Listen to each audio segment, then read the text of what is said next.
আমার প্রিয় শিক্ষার্থীরা, আশা করি সকলেই ভালো আছেন।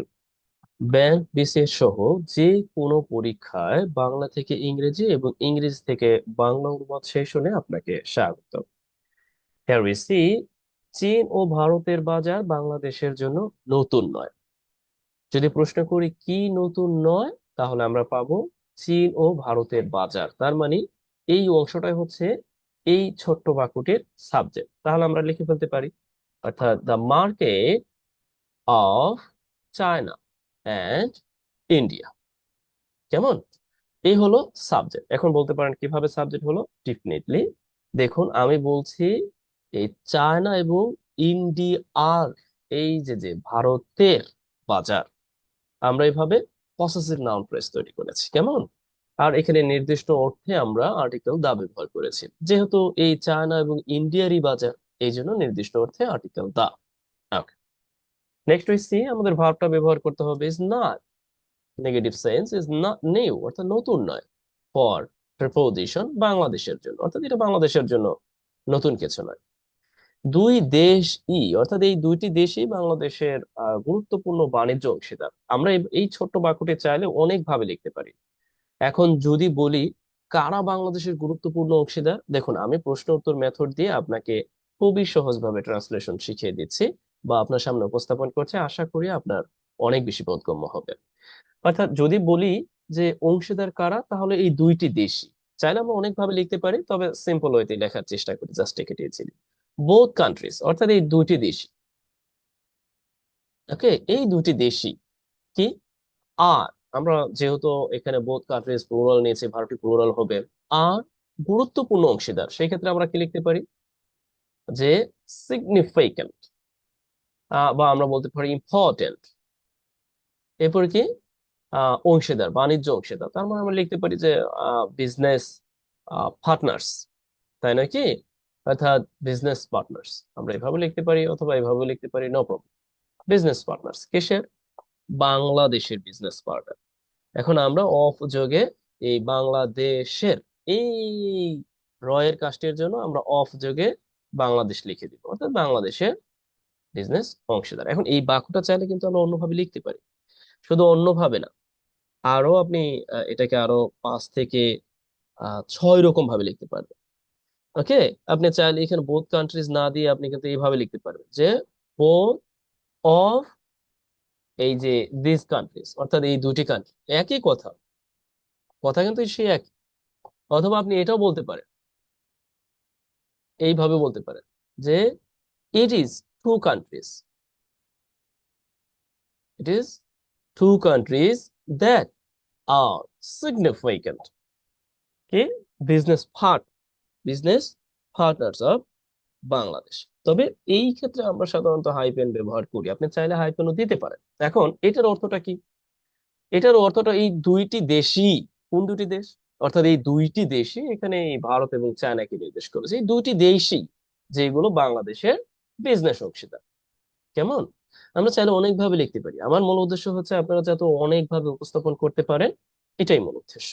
এরপরে দেখি, তবে, তবে বা কিন্তু একই রকম, সেই ক্ষেত্রে আমরা ব্যবহার করতে পারি বাট। ওকে, বাট ব্যবহার করতে পারি, অথবা আপনি যদি চান যে না আপনি অন্য কিছু ব্যবহার করবেন, তবে হ্যাঁ, নেভারদারলেস, তবে বাট এখানে উপযোগ, আপনি লিখতে পারেন বাট কিন্তু। আমরা পুরো বাক্যটা যদি পড়ি যে পণ্য রপ্তানির নতুন বাজার হিসেবে এদের সমগোত্রীয় অগ্রসর উন্নয়নশীল অন্য অন্য দেশগুলোতে ধীরে ধীরে জায়গা করে নিচ্ছে বাংলাদেশি পণ্য। দেখুন এই বাক্যটা দিকে লক্ষ্য করুন তো। আমি যদি প্রশ্ন করি এই বাক্যের কাজ আসলে কি, কাজটা অবশ্যই জায়গা করে নিচ্ছে, এটাই তো কাজ। আমি যদি আপনাকে প্রশ্ন করি কাজ কি, এটাই তো কাজ। এখন এই কাজকে আবার প্রশ্ন করব কি জায়গা করে নিচ্ছে, ডেফিনেটলি বাংলাদেশি পণ্য। অবাক লাগছে না যে বাংলা বাক্যের শেষের দিকে হচ্ছে সাবজেক্ট। এখন আমি সাধারণত বলি যে বাংলা বাক্যের শেষের দিকে আপনি ভার্ব পাবেন, মানে সাধারণত কাজ পাবেন, কিন্তু এখানে শেষের দিকে সাবজেক্ট। এখন আপনাকে পাওয়ার জন্য সবচেয়ে উত্তম পন্থা হচ্ছে জায়গা করে নিচ্ছে, এটা হচ্ছে কাজ। আর কি জায়গা করে নিচ্ছে? বাংলাদেশি পণ্য, তার মানে এখানে বাংলাদেশি পণ্যই হচ্ছে সাবজেক্ট। আমরা ডেফিনেটলি কি করতে পারি যে বাংলাদেশি পণ্য, বা এইভাবে লিখে দিতে পারি যে বাংলাদেশি প্রোডাক্টস, অর্থাৎ বাংলাদেশি পণ্য। এখন আমরা লিখবো, আমরা অ্যাজ ইউজুয়ালি সাবজেক্ট লেখার পর ভার্ব লিখবো। এখন জায়গা করে নিচ্ছে, সেই ক্ষেত্রে আমরা কন্টিনিউয়াস টেন্সে লিখবো, যেহেতু প্লুরাল সাবজেক্ট সুতরাং প্লুরাল ভার্ব। আর রিপ্লেসিং, আমরা চাইলে রিপ্লেসিং দিয়ে করতে পারি জায়গা করে নেওয়া, অথবা আমরা এখানে চাইলে যেটা করতে পারি টেকিং, নেওয়া। টেকিং দ্য, যেহেতু কন্টিনিউয়াস এর জন্য আইএনজি যুক্ত ফর্ম, অর্থাৎ টেকিং দ্য কি লিখতে পারি, প্লেস, এইভাবে লিখতে পারবো। কি জায়গা করে নিচ্ছে, কোথায়। এখানে সত্য, আহ, এখানে যেহেতু আমরা এটা লিখতে পারি, এখানে ইনফিনিটিভ ভার্বটাই ব্যবহার করতে, সরি টু সে ইন্ট্রানজিটিভ ভার্বটাই ব্যবহার করা উপযুক্ত, অর্থাৎ টেকিং দ্য প্লেস, জায়গা করে নিচ্ছে। এরপর আমরা কি লিখতে পারি, কোথায় জায়গা করে নিচ্ছে। এখানে খুব সহজেই বোঝা যাচ্ছে যে অন্যান্য যেই আহ অগ্রসর উন্নয়নশীল দেশ আছে, সেই ক্ষেত্রে আমরা লিখতে পারি যে ইন দা, এইভাবে লিখতে পারি, ইন আদার, অন্যান্য যে অ্যাডভান্স, মানে অন্যান্য যে অগ্রসর, এইখানে দেখুন অগ্রসর উন্নয়নশীল, এখন অগ্রসর মানে অ্যাডভান্স, প্রোগ্রেসিভ।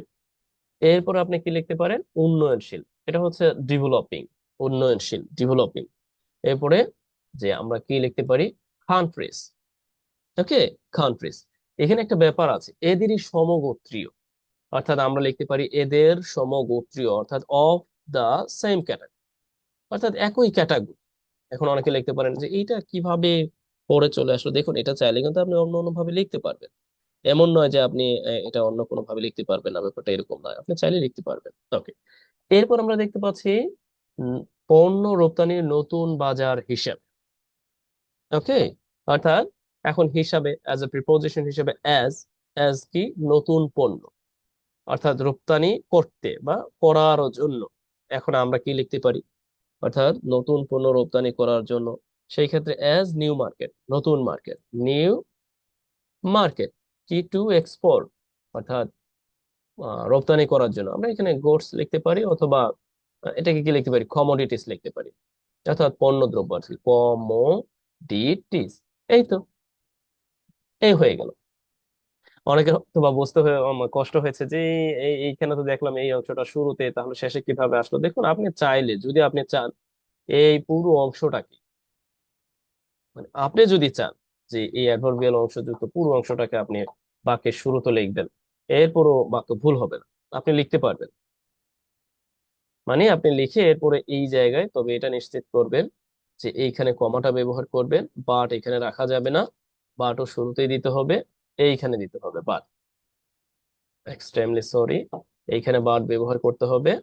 আমি এই জন্য শুরুতে দিতে চাইনি, একটু একটু জটিল মনে হয়। ওকে, অর্থাৎ বাট কিন্তু in the other advance developing countries of the same category, অর্থাৎ একই ক্যাটাগরির অন্যান্য যে অগ্রসর উন্নয়নশীল দেশ, অ্যাজ এ নিউ মার্কেট, অর্থাৎ নতুন বাজার হিসাবে পণ্যদ্রব্য রপ্তানি করার জন্য বাংলাদেশি প্রোডাক্ট কি করছে, অর্থাৎ জায়গা নিচ্ছে। এরপর আপনি লিখে দিতে পারেন যে টেকিং দ্য প্লেস দিয়া, সেইখানে জায়গা করে নিচ্ছে। Have you got right now. আমরা চাইলে কিন্তু অনেক ভাবে লিখতে পারি, কেমন। ওকে, আসুন এরপর আমরা একটু এই বাক্য, আরেকটি বাক্য লেখার চেষ্টা করি, যে ইতিমধ্যেই বিশ্বের ষষ্ঠ বৃহত্তর অর্থনীতির দেশ ব্রাজিলে গত 5 বছরে বাংলাদেশের রপ্তানি 2.5 গুণ বৃদ্ধি পেয়েছে। এখন আপনাকে যদি প্রশ্ন করি কি বৃদ্ধি পেয়েছে, বাংলাদেশের রপ্তানি বৃদ্ধি পেয়েছে, তাই নয় কি, অ্যাক্টিভ সেন্সে। কত গুণ বৃদ্ধি পেয়েছে, 2.5 গুণ বৃদ্ধি পেয়েছে। কোথায় বৃদ্ধি পেয়েছে, ব্রাজিলে বৃদ্ধি পেয়েছে। সেই ব্রাজিল আবার ইতিমধ্যেই বিশ্বের ষষ্ঠ অর্থনীতির দেশ। এখন প্রশ্নটা হলো কত বছরে, 5 বছরে। ওকে, লিখে দেন, যা যা আছে তাই লিখে দেন না, সমস্যা নাই। এখন আপনি যদি চান যে যেখানে যেটা আছে এখানে এটাই লিখে দিবেন, তারপরও সম্ভব। তারপরও আমি বলছি যে নিয়ম অনুযায়ী সাবজেক্ট ভার্ব অবজেক্ট এভাবে লেখাটাই ভালো। ওকে, এখন যদি বলি যে কি বৃদ্ধি পেয়েছে, তাহলে আপনি কি বলবেন, বাংলাদেশি পণ্য। সেই ক্ষেত্রে আপনি কি লিখতে পারেন, যে বাংলাদেশি যে প্রোডাক্ট, বাংলাদেশি পণ্য, রপ্তানি। ওকে, বাংলাদেশের রপ্তানি, সেক্ষেত্রে এক্সপোর্ট, বাংলাদেশ, তার মানে সেক্ষেত্রে এক্সপোর্ট অফ বাংলাদেশ, এইভাবে লিখতে পারি, দা এক্সপোর্ট অফ বাংলাদেশ, অর্থাৎ বাংলাদেশের রপ্তানি কি হয়েছে, বৃদ্ধি পেয়েছে। এখন বৃদ্ধি তো নিজেই পেয়েছে, সেই সেন্সে আমরা ইন্ট্রান্সিটিভ ভার্ব ব্যবহার করতে পারি, হ্যাজ ইনক্রিজ, বৃদ্ধি পেয়েছে। কত পার্সেন্ট, 2.5 গুণ বৃদ্ধি পেয়েছে। সেই ক্ষেত্রে আমরা 2.5 টাইমস, 2.5 গুণ, এইভাবে লিখতে পারি। অথবা আপনি যে পয়েন্ট দিয়েও লিখতে পারেন, নো প্রবলেম। অর্থাৎ 2.5 গুণ বৃদ্ধি পেয়েছে, কি বৃদ্ধি পেয়েছে, এটা তো ইতিমধ্যে লিখে ফেলেছি, রপ্তানি বৃদ্ধি পেয়েছে, 2.5 গুণ বৃদ্ধি পেয়েছে। এখন প্রশ্নটা হলো কত বছরে, আপনি চাইলে এখানে কিন্তু দুইটা অংশ, এখানে অ্যাডভার্বিয়াল একটা অংশ, আবারও লক্ষ্য করুন এখানেও অ্যাডভার্বিয়াল একটি অংশ। ঠিক আছে, অর্থাৎ ইতিমধ্যেই, ইতিমধ্যে বিশ্বের ষষ্ঠ অর্থনীতির দেশ। ওকে, আপনি চাইলে এই যে যে ইতিমধ্যে আছে সেটাকে আবারও চাইলে আপনি এইখানেও ব্যবহার করতে পারেন, কোনো সমস্যা হবে না, এইখানেও ব্যবহার করতে পারেন যদি আপনি চান আর কি, যে ইতিমধ্যে এটা অর্থ দেওয়ার জন্য।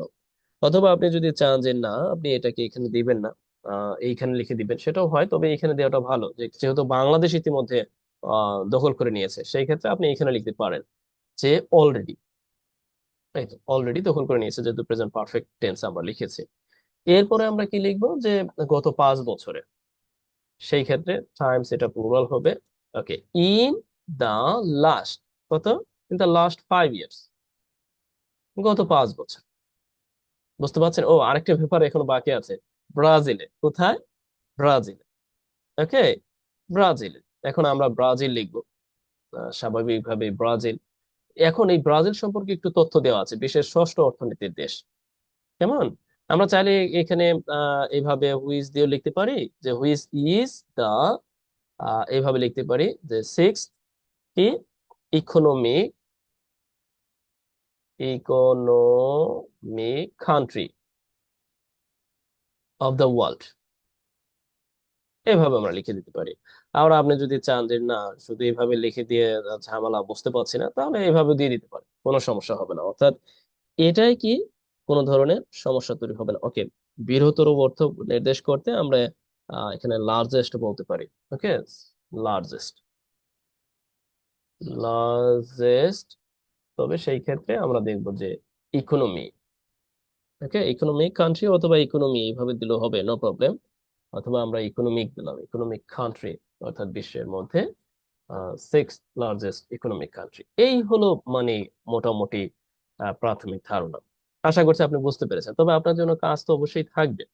কিভাবে, অর্থাৎ আপনি এই বাক্যটাকে আবারও লিখবেন, কিভাবে এখানে ইন্ট্রানজিটিভ ভার্বটি ব্যবহার করে খুব সুন্দরভাবে। এখন আপনি এই জায়গায়, এই জায়গাটায়, অর্থাৎ আড়াই গুণের পরিবর্তে আপনি কি দিবেন, আড়াই গুণের পরিবর্তে আপনি দিবেন হচ্ছে 5 গুণ, আপনি 7 গুণ বৃদ্ধি পেয়েছে। আর এই যে গত 5 বছরের জায়গায় আপনি লিখবেন হচ্ছে গত 10 বছর। আর দেশ বা ব্রাজিল বলতে আপনি কি লিখে দিবেন, ব্রাজিল বলতে আপনি লিখে দিলেন যে বিশেষ করে ইউরোপীয় কান্ট্রিতে। কেমন, অর্থাৎ আপনি এইরকম একটি অনুরূপ বাক্য লিখতে পারেন কিনা, এটাই হচ্ছে আমার মূল উদ্দেশ্য। আশা করছি আপনি বুঝতে পেরেছেন। যাই হোক, ভিডিওটি যদি ভালো লাগে তাহলে লাইক কমেন্ট শেয়ার দিয়ে সাথেই থাকবেন, আপনাদের উপরই নির্ভর করে এগুলো। আর পাশাপাশি যেটা আছে, যদি এই রেকর্ডেড কোর্সে ভর্তি হতে চান, তার মানে আমি একটু দেখাচ্ছি, আপনাদেরকে অবগত করছি, এখানে রেকর্ডেড কোর্স আছে, অর্থাৎ এই যে যতগুলো এই যাবৎকালে, আমি সব না, অর্থাৎ যেগুলো গুরুত্বপূর্ণ টেবিল অফ কন্টেন্টটি লক্ষ্য করুন, বিসিএস, তারপরে হচ্ছে আরো যে অন্যান্য পরীক্ষায় যে প্রশ্নগুলো এসেছে, সেগুলো বাংলা থেকে ইংরেজি, ইংরেজি থেকে বাংলা, সবকিছু সম্মিলিত একটি বইয়ের মতো পাবেন। পাশাপাশি আপনি ভিডিও আকারেও পাবেন, অর্থাৎ এগুলোর সমাধানও পাবেন। আশা করছি যে এই রেকর্ডেড কোর্সটি আপনি নিতে আগ্রহী হবেন, তাহলে আমাকে অবগত করবেন, আমি আপনাকে অ্যাড করে নিব, তবে পর্যায়ক্রমে সেখানে দিতে থাকবো। আর ফাইনালি হয়ে গেল তো ফাইনাল। জি, আজ এই পর্যন্ত। আর আপনার জন্য কাজ ইতিমধ্যে দিয়েছি, আপনি অনুরূপ একটি বাক্য তৈরি করবেন।